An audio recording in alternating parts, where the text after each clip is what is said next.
portal. We'll get to that. Brendan, thanks for your time. How big a pickup do you think this was, besides the obvious for Scott Drew and staff with Jeremy Roach?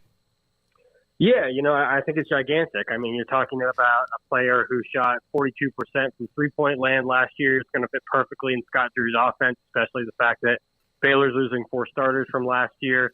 And more than that, Roach is, he is a senior, experienced player. He's one of 2 remaining active players left for Mike Krzyzewski's final team.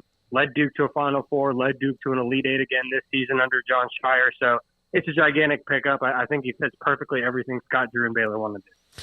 Now, obviously, their lineup is going to be a lot different, Brendan. They got to get something down low, but they're going to have no shortage of guards. And even if they lose somebody like Miro Leto, who could still maybe wind up in the portal as well, they're still going to have great depth there and can score. What do you think this Baylor team will look like offensively and scheme-wise next year?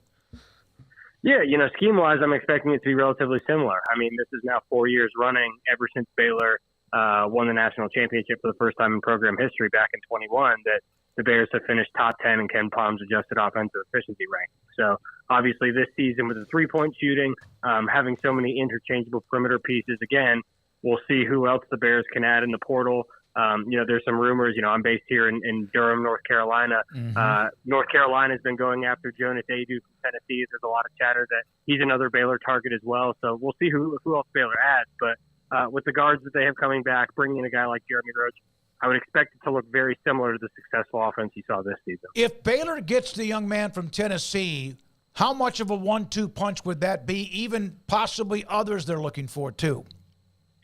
Yeah, he's terrific. He's a little bit of a different player than Missy would have been last year. Missy, I would say, definitely was better defensively, a better athlete. But Adu, in terms of scoring on the block, in terms of having offensive skill, being able to make touch shots, he struggled in Tennessee's season-ending loss to Purdue in the Elite Eight. That was definitely not his finest performance. If you're a Baylor fan, that's not the game that I would go back and watch if you're scouting this guy. But in terms of offensive talent, he certainly brings it. His motor can run a little hot and cold.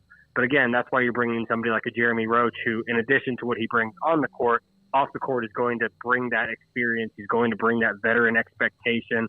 And he's sort of going to whip that locker room to shade. Not that it needs it, but that's the added benefit of bringing Jeremy Roach as well.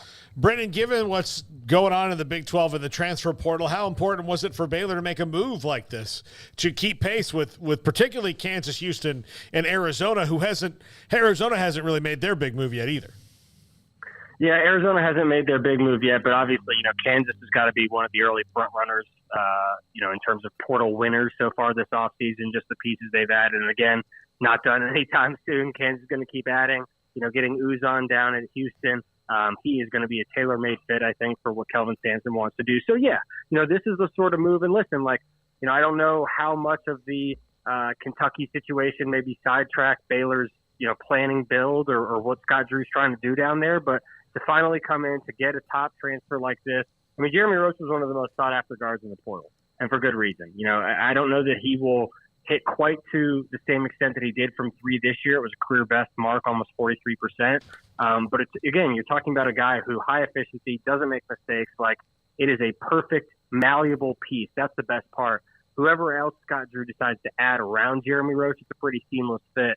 He's played on ball. He's played off ball. He can play with multiple guards. He can play as the lone guard. He can do a little bit of everything. So I think in that respect, obviously it was important, but it's a piece that sets you up well to then add more pieces.